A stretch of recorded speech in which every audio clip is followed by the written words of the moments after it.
दिनै दुलाराय बर' फरायसा आफादनि मोनसे मावथांखि बड'फा गोजोरथायारि सोलायनायनि मावथांखि जायखौ बड'फा मिशन फर सास्टेनेबल चेन्ज इंराजियाव। दा बियो दिनै दुलाराय बर' फरायसा आफादा बानजायनानै 16थि जाबाय। दा बेखौनो जागायजेननायनिफ्रायनो धेमाजि जिल्ला दुलाराय बर' फरायसा आफादाबो 13 बोसोरनि सिंनि हौवासाफोरनि जोलुर बादायलायनाय बे बादायलायनायखौ बोसोरफ्रोमबो होबोबाय थादों। जों मोनद' जिल्लानि सिङावहाय मोनद' दख'रा दं। मोनद' दख'राखौ लानानै जे बादायलायनाय बिथांमोना खुंबोबाय थादों। दा जों नुबोदों जे बे जोंनि धेमाजि जिल्लानि सिङाव मोनद' दख'रा दं। मोनद' दख'राया मैखोमै बाहागो लादों आरो दिनै खोब मोनसे गोजोननायबो मोनदों जे जोंनि गामि सिंनिफ्राय खना खनलानिफ्राय जे जोंनि उन्दै उन्दै फंबायमोना जे गेलेनायाव खोब गोसो होदों आरो मोजां गावनि गेलेनायखौ दिन्थिफुंनो थाखाय मोनसे प्लेटफर्म मोनदों।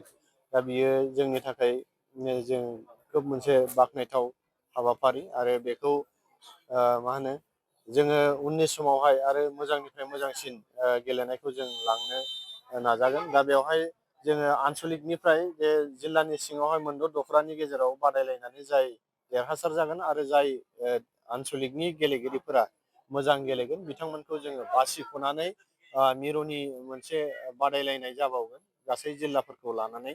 दा बेयाव धेमाजि जिल्लायाबो बोसोरफ्रोमबो बाहागो लायो। दा बेबायदिनो बिथांमोनहा जिल्लाया मिरुनि जि बादायलायनाय बे बादायलायनायाव बाहागो लाहैगोन। देग्लाय मैखोमै बाहागो लाहैगोन बिथांमोनहा, बेखौ जों मिथिनो मोनदों। दा दिनै जोंनि ट्राइबेल माहारि एबा बर'फोरा जे गेलेनायाव जोबोद गोसो गुदुं आरो जोंनि ट्राइबेल माहारिनि जि देहायारि दाथाय बे एसे गोराखाय जों गेलेनायाव राफोद आरो गेलेनायाव जों बांसिन फुटबलखौ गेलेनायखौ जों नुयो जोंनि बर' लाइमोनफोरा।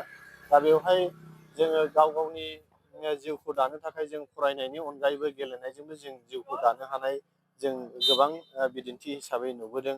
दा बेखायनो जोंनि जे मेल मिटिं आरो गेलेनायफोराव जों गेलेगिरि फंबायमोनखौ जों खावलायदों जे गेलेनायखौबो मोजाङै गेलेयोब्ला जों गाव गावनि जिउखौ मोजाङै दैदेनलांनो हायो।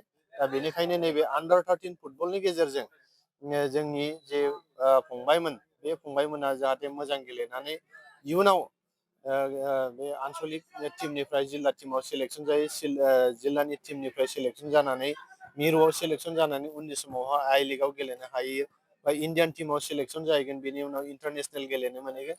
दा बैफोरबायदि नैबे फिसा फिसा प्लेटफर्मनिफ्रायनो थांनानै जोंनि गेलेगिरिफ्रा मुंदांखा जाहैनो हागोन।